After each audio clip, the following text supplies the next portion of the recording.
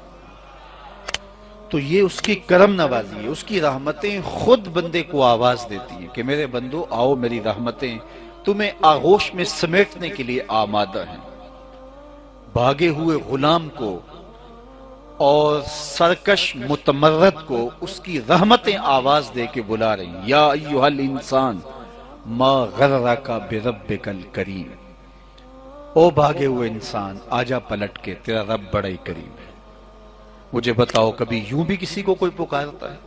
کبھی آپ نے مجرم کا تعاقب کرتے پولیس کو دیکھا ہوگا؟ کسی سخت گیر استاد کو شاگرد کا تعاقب کرتے دیکھا ہوگا؟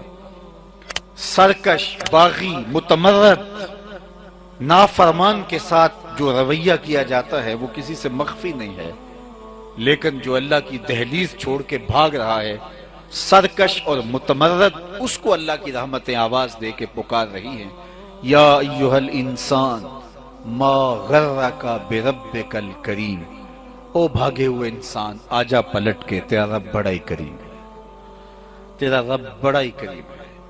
یہ بھاگے ہوئے شخص کو اس کی رحمتیں آواز دے رہی ہیں۔ ذرا غور کیجئے، یہاں جو بندے کو بلانے کے لیے لفظ بولے گئے، جن کلمات کا انتخاب کیا گیا، وہ کتنے دل آویز ہیں۔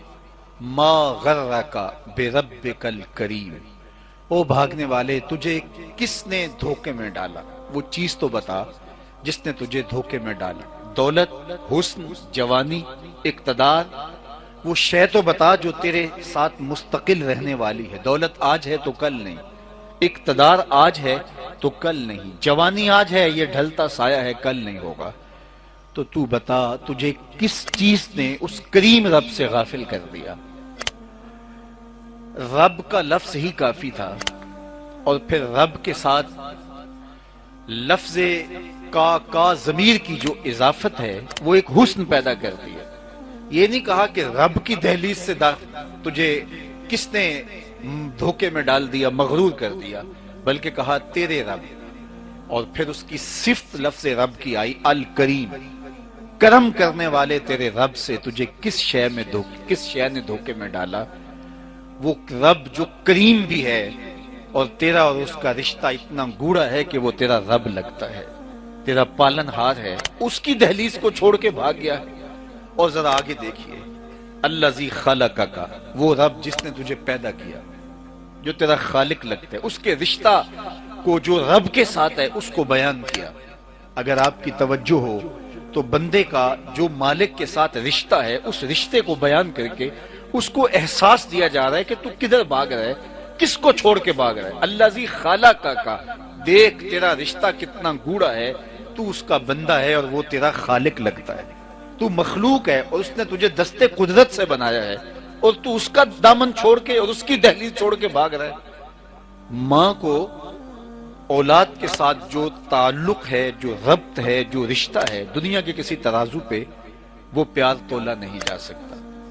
میں تو سویر سے شام تک سفر پہ رہتا ہوں، تو سڑکوں کے کناروں پر بڑے بڑے ہیوی ترازو نصب کر دیے گئے ہیں جہاں پورا کنٹینر تول لیا جاتا ہے۔ تو میں اپنے دوستوں کو کہتا ہوں کہ آج تک کوئی ایسا ترازو دریافت نہیں ہوا جس پر ماں کے پیار کو بھی تولا جا سکے۔ اللہ نے ماں کے سینے کے اندر جو تڑپتی ہوئی ممتا رکھی ہے، محبت کا ایک امٹتا ہوا جہاں ہے ماں، اور پیار کا ایک انوکھا اور ایک البیلا جہاں ہے ماں۔ ماں کے پیار کو کسی ترازو پہ تولا نہیں جا سکتا۔ اس کے لہجے کے اندر قدرت نے جو مٹھاس، جو درد، جو درک رکھ دیا، وہ پھر ماں کا لہجہ تو ماں کا لہجہ ہی ہے۔ وہ کسی نے کہا تھا کہ اونچی کرسیوں پہ ہم جب بیٹھتے ہیں تو لوگ عالی جناب، حضرت صاحب کیا کیا لفظ بول کے پکارتے ہیں، لیکن ان لفظوں میں وہ چاشنی کہاں جو ماں کی زبان سے اوے مٹھو کے اندر رکھی گئی ہے، اوے ببلو کے اندر رکھی گئی ہے۔ جب ماں اپنے بیٹے کو محبت سے پکار رہی ہوتی ہے تو لگتا ہے عرش سے رحمتیں اتر رہی ہیں۔ ماں جب دیکھتی ہے تو لگتا ہے کہ انوار بکھر رہے ہیں۔ ماں جب بولتی ہے تو لگتا ہے کہ اس کے لہجے میں جبریل بول رہا ہے۔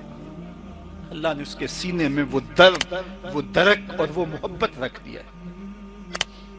ایک شاعر ہوا تابش، اس نے ماں کے پیار کو کتنی دل آویزی سے بیان کیا۔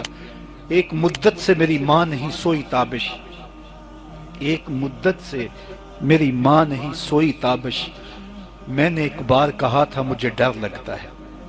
کہا بچپن میں میرے منہ سے نکلا تھا، امی مجھے رات کو ڈر لگتا ہے، میں بوڑھا بھی ہو گیا ہوں، میری ماں اب بھی میرے بستر پہ پھونکے مارتی ہے کہ میرے بیٹے کو کہیں ڈر نہ لگ رہا ہو۔ یہ ماں کے پیار کا روپ ہے۔ یہ ماں کی محبت کا انداز ہے۔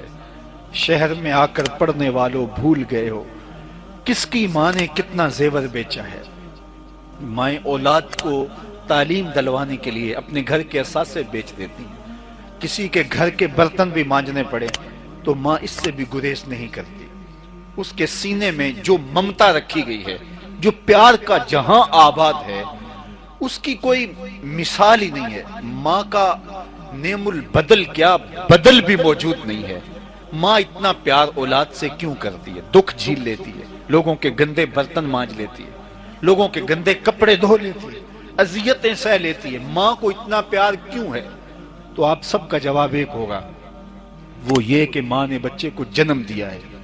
میں آپ کی توجہ چاہوں گا، جس ماں نے جنم دیا ہے وہ اتنا پیار کرتی ہے تو جس رب نے خلق کیا ہے وہ کتنا پیار کرتا ہے۔ ماں نے جنم دیا ہے، خلق نہیں کیا، تو جس نے جنم دیا اس کی محبت کو کسی ترازو پہ نہیں تولا جا سکتا تو جس نے خلق کیا ہے، جس نے دستے قدرت سے بنایا ہے، تو پھر اس مالک کا عالم کیا ہوگا۔ میں حرم میں تھا تو لوگ طواف میں تھے اور ایک جانب سیڑھیوں پہ بیٹھ کے یہ منظر دیکھ رہا تھا، تو مجھے بچپن میں مرغی یاد آئی کہ جب وہ اپنے اتنے بچوں کو اپنے پروں میں سمیٹ لیتی ہے اور حالات کے دکھوں سے ان بچوں کو بچا لیتی ہے، گرمی اور سردی اور موسمی اثرات سے ان کو محفوظ کرتی ہے، سخت سے سخت حملے سے ان کو بچاتی ہے، تو حرم کے اس منظر کو دیکھ کے میں نے کہا مالک تو کتنا کریم ہے، اپنے بندوں پر کتنا رحیم ہے، ایک مرغی کے دل میں اس کی اولاد کے لیے اتنا پیار رکھا ہے، تو مخلوق کا خالق لگتا ہے، تیرا تو رشتہ اتنا گوڑا ہے۔ تو ماں اولاد کے لیے یہ تڑپ، یہ درک، یہ محبت اور یہ پیار رکھتی ہے کہ اولاد کے لیے ہر دکھ جھیل لیتی ہے، اس لیے کہ ماں نے اس کو جنم دیا۔ تو یار جس نے جنم دیا وہ اتنا پیار کرتی ہے تو جس نے خلق کیا وہ کتنا پیار کرتا ہوگا۔ اب ماں کی گود چھوڑ کے بچہ بھاگ جائے تو ماں کہتی ہے بیٹا آ جاؤ، اتنی ٹھنڈی چھاؤں تمہیں کہیں نہیں ملے گی، آ جاؤ، واپس آ جاؤ، پلٹ آؤ۔ تو ماں کہتی ہے کہ میں تمہیں اپنی آغوش میں سمیٹ لوں، زمانے کے دکھوں سے تمہیں بچا لوں۔ تو جب ماں اپنے بیٹوں کو حالات کے رحم و کرم پہ نہیں چھوڑنا چاہتی، کوئی سرکشی ہے کہ بھاگ کے چلا جائے، ورنہ ماں تو ہر دکھ اپنے اوپر لینا چاہتی ہے۔ 70 ماؤں سے زیادہ پیار کرنے والا رب بندوں کو پکار کے کہہ رہا ہے، یا ایھا الانسان ما غرک بربک الکریم، او بھاگنے والے انسان آجا پلٹ کے، تیرا رب بڑا ہی کریم، الذی خلقک کا، وہ تیرا خالق لگتا ہے، اس کی دہلیز چھوڑ کے جا رہا ہے، اس کی چوکھٹ چھوڑ کے بھاگ رہا ہے، آجا پلٹ کے۔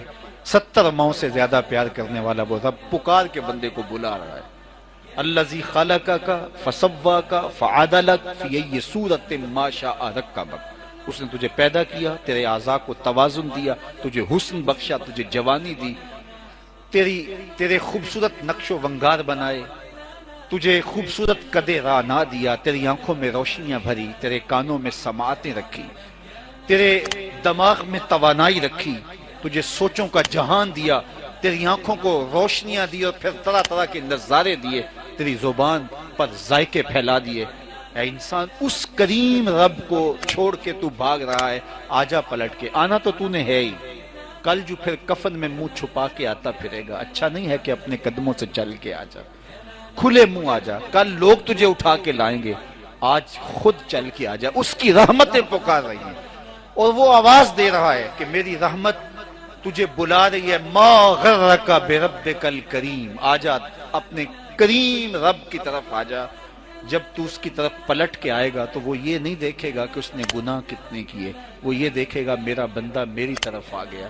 میرے اور آپ کے آقا و مولا نے بندے کے اس آنے کو اور اللہ تعالیٰ جل شانہ کی خوشی کو، جب بندہ پلٹ کے توبہ کے دروازے پہ آتا ہے اور مالک کی دہلیز پہ آ کے ہاتھ پھیلاتا ہے اور اپنے گناہوں پر شرمساری اور ندامت کا اظہار کرتا ہے، اس کو بیان کیا کہ اللہ کتنا خوش ہوتا ہے۔ حضور نے مثال دی کہ ایک بندہ صحرا میں سفر کر رہا ہے اور سفر کرتے کرتے دوپہر کے وقت ایک درخت کے نیچے چند لمحوں کے لیے سستانے کے لیے بیٹھ جاتا ہے۔ سخت گرمی ہے، اس کی آنکھ لگ جاتی ہے۔ اس کے ساتھ ایک ہی اونٹ ہے جس پر اس کا سامان رکھا ہے، اس کا کھانا اس کے اوپر ہے۔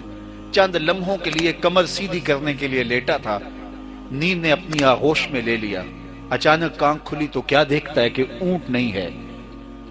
جنگل میں، صحرا میں اونٹ کا گم جانا گویا زندگی ختم ہو جانے کے مترادف ہے۔ وہ دائیں بائیں بھاگا، دیکھا کہیں اونٹ نظر نہیں آیا۔ کڑکتی دوپہر، تا حد نظر صحرا ہی صحرا، کہیں کوئی انسانی وجود نہیں ہے۔ اب اونٹ پر ہی پانی تھا، اونٹ کی پیٹھ پر ہی اس کا کھانا تھا، اس کی ضروریات زندگی کے سارے سامان اس کی پیٹھ پہ لدے تھے۔ اب اونٹ گم ہو گیا تو زندگی گم ہو گئی۔ دوبارہ پلٹ کے درخت کے نیچے آ جاتا ہے اور موت کے انتظار میں بیٹھ جاتا ہے۔ پھر دوبارہ آنکھ لگ جاتی ہے۔ اچانک آنکھ کھلتی ہے تو کیا دیکھتا ہے؟ اونٹ ماں ساز و سامان کے پاس کھڑا ہے۔ اب اونٹ کا کیا ملنا تھا کہ زندگی مل گئی۔ اب پھر جو اس کی حالت ہوئی اس اونٹ کو دیکھ کر کے، اور جو اس کی کیفیت ہوئی، میرے اور آپ کے آقا و مولا نے اس کو بیان کرتے ہوئے ارشاد کیا کہ وہ خوشی سے، مسرتوں سے درک جاتا ہے اور اس اونٹ کو دیکھ کر کے بے ساختہ کہتا ہے اللہم انت عبدی وانا ربک، اے اللہ تو میرا بندہ اور میں تیرا رب۔ کہنا تو یہ تھا کہ تو میرا رب اور میں تیرا بندہ، لیکن خوشیوں کا ہجوم اتنا ہے کہ اس کے ہوش ٹھکانے نہیں رہتے اور وہ مسرتوں کے ہجوم میں درک جاتا ہے۔ جب بھی تیری قربت کے امکان نظر آئے ہم اتنے خوش ہوئے کہ پریشان نظر آئے۔ وہ کیا کسی نے کہا تھا، کسی کے آنے سے ایسے ہوش اڑے ساکی کے، شراب سیخ پہ ڈالی اور بوتل میں کباب۔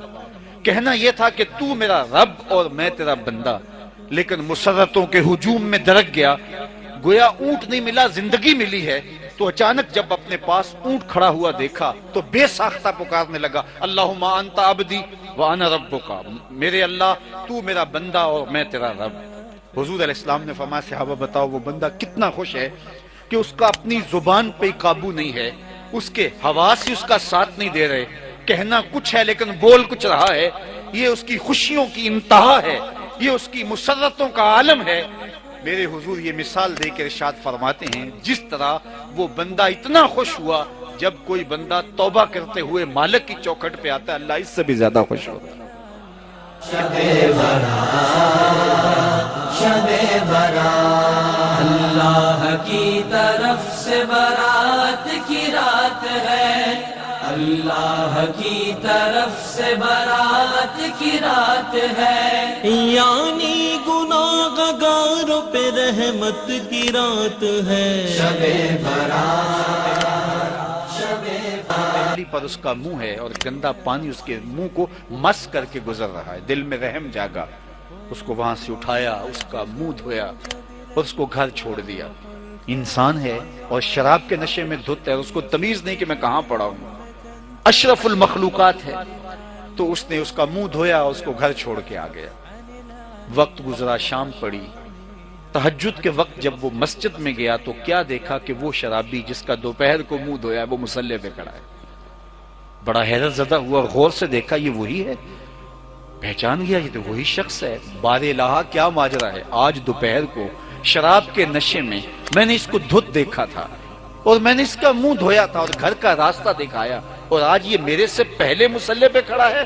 کہا میرے بندے تو نے اس کا دل دھویا تھا، میں نے اس کا منہ دھو دیا، تو نے اس کا منہ دھویا تھا، میں نے اس کا دل دھو دیا۔ تو اللہ کے رحمتیں، اللہ کی کرم نوازیاں بہانے تلاش کرتی ہیں۔ تو فرماتا ہے ما یفعل اللہ بعذابکم، یہ اس کی آرزو نہیں ہے کہ وہ تم کو عذاب میں مبتلا کرے، اس کی آرزو، اس کی تمنا یہ ہے کہ تم توبہ کرو اور وہ تمہارے ماضی کے سارے پاپ دھو ڈالے، وہ تمہارے سارے گناہ دھو ڈالے۔ وہ یہ چاہتا ہے کہ تم اس کے حضور عاجزی کرتے ہوئے آؤ، تمہیں گناہوں پر شرمندگی ہو، تمہیں احساس ندامت ہو، اور جب تم احساس ندامت کے ساتھ اس کی دہلیز پہ آؤ گے تو وہ تمہارے گناہوں کو بدل کے نیکیوں میں تبدیل کر دے گا۔ 3 شرطیں ہیں توبہ کی۔ سب سے پہلے کہ جو ماضی میں کیا اس کو ترک کر دے، پھر جو اس نے ماضی میں کیا اس پہ اس کو شرمندگی ہو اور آئندہ اس کو نہ کرنے کا عزم مصمم کرے، اور اگر اس چیز کا تعلق حقوق العباد سے تھا تو اس کی معافی تلافی بھی ساتھ کرے۔ ورنہ یہ 3 شرائط اگر پائی جائیں تو اللہ جل شانہ بندوں کے نہ صرف گناہ بخشتا ہے بلکہ اس کی کرم نوازیاں بندوں کے گناہوں کو بدل کے نیکیوں میں تبدیل کر دیتی ہیں، اور بندہ ایسے ہو جاتا ہے توبہ کے بعد التائب من الذنب کمن لا ذنب لہ، گناہ سے توبہ کرنے والا ایسے ہوتا ہے جس طرح اس نے کوئی گناہ کیا ہوا ہی نہیں ہے۔ اللہ اس کو بالکل ستھرا اور پاک کر دیتا ہے۔ اور بالخصوص جوانوں میں آپ سے مخاطب ہوں، اللہ کو بوڑھے کی توبہ بھی پسند ہے، اللہ کو ہر ایک شخص کی توبہ پسند ہے، لیکن یہ بات ذہن میں رکھو کہ میرے اللہ کو جوان کی توبہ بہت زیادہ پسند ہے۔ میرے اور آپ کے آقا مولا نے فرمایا انا حبیب اللہ، میں اللہ کا حبیب ہوں۔ کتنا بڑا اعزاز ہے جو میرے حضور کا ہے۔ لیکن ایک دوسرے مقام پہ ارشاد فرمایا الشاب التائب حبیب اللہ، سن لو جو جوان جوانی میں توبہ کرے وہ بھی اللہ کا حبیب ہے۔ کتنا بڑا اعزاز۔ میں یہ دیکھتا ہوں کہ ہماری مجالس میں، بالخصوص آج کی اس مجلس کے اندر، مجھے جو لوگ دکھائی دے رہے ہیں وہ نوجوان ہیں۔ تو جوانی جنون کا شعبہ قرار دیا گیا ہے، شعبۃ من الجنون کہا گیا ہے، لیکن وہ جوان جو اپنی جوانی کو اللہ اور اس کے رسول کے راستے پہ لگاتے ہیں ان کا اجر کتنا رکھا گیا ہے۔ سنیے حضور کا ایک فرمان، میرے اور آپ کے آقا و مولا نے ارشاد فرمایا 7 اشخاص ہیں قیامت کے دن جب کوئی سایہ نہیں ہوگا، اللہ ان 7 کو اپنے عرش کا ٹھنڈا سایہ عطا فرمائے گا۔ قیامت کی گرمی شدت کی گرمی ہوگی، یہ سورج کا رخ الٹا ہے پھر سیدھا ہو جائے گا، اب سورج بہت دور ہے پھر بہت قریب آ جائے گا، زمین میں قوت جاذبہ ہے، حرارت کو جذب کرتی ہے، پھر زمین تانبے کی ہو جائے گی، یہ گرمی کو جذب نہیں کرے گی بلکہ یہ گرمی اگل رہی ہوگی۔ اب اس حالت کے اندر وہ شدت کی گرمی کہ سورج کا رخ سیدھا اور سورج بالکل قریب اور زمین تانبے کی، کون اس کو گوارا کر پائے گا؟ لیکن لوگ اپنے اپنے گناہوں کے مطابق اس کو گوارا کرنے پر مجبور ہوں گے اور پسینے میں شرابور ہوں گے، کوئی ٹخنوں تک، کوئی گھٹنوں تک، کوئی کمر تک، کسی کو پسینے کی لگام دی جائے گی۔ اور شیخ ابو رجب حنبلی علیہ رحمہ لکھتے ہیں وہ پسینہ اتنا گرم ہوگا اگر اس کا ایک قطرہ پہاڑ پہ ڈال دیا جائے اس کی شدت سے پگھل جائے پہاڑ، اور اتنا بدبودار ہوگا اگر اس کا ایک قطرہ اب دنیا پہ ڈال دیا جائے تو انسان رہے، اس کے تعفن سے، بدبو سے جانوروں کے دماغ بھی پھٹ جائیں۔ اس پسینے میں لوگ اپنے گناہوں کی وجہ سے شرابور ہوں گے، لیکن 7 اشخاص میرے حضور نے فرمایا اس دن اللہ کی رحمتوں کے سائے تلے ہوں گے۔ سب سے پہلا شخص امام عادل حکمران، جس نے امور سلطنت کے اندر عدل کے دامن کو نہیں چھوڑا، انصاف کو ترک نہیں کیا، مخلوق پر اللہ کی رحمت کا سائبان بن کر لوگوں کی بہتری کی اس نے کوشش کی اور عدل و انصاف کے تقاضوں کو اس نے نبھایا۔ اللہ تعالیٰ اس پر یہ کرم فرمائے گا کہ جب کوئی سایہ نہیں ہوگا اللہ اپنی رحمتوں کا سایہ عطا فرمائے گا۔ دوسرا شخص وَشَابٌ نَشَأَ فِي عِبَادَةِ اللَّهِ، وہ جوان جس کی جوانی اللہ کی عبادت میں بسر ہوئی۔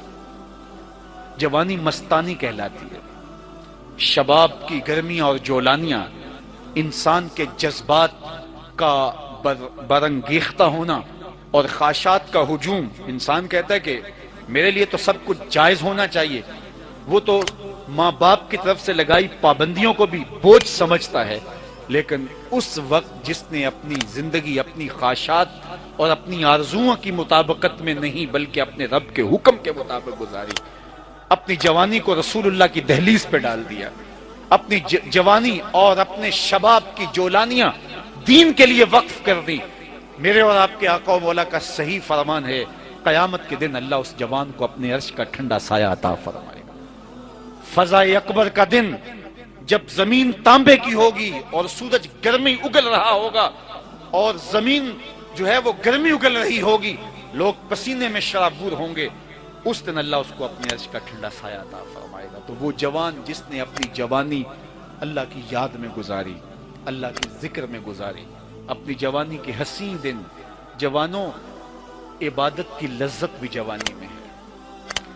اگرچہ جوانی مستانی ہوتی ہے، ذرا اس مستانی جوانی کو تہجد کے مصلے پہ لا کے دیکھو، کیا مستی چڑھتی ہے سجدوں کے اندر، کیا لطف ہے قیام کے اندر، کیا سکون ہے رکوع کے اندر، اس جوانی کو مالک کی چوکھٹ پہ لاؤ، پھر دیکھنا کہ یہ جوانی کتنی لذت آفری ہوتی کہ اے تن رب دا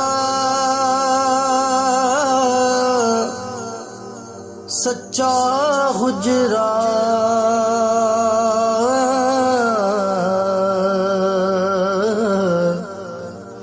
تے کھڑیا با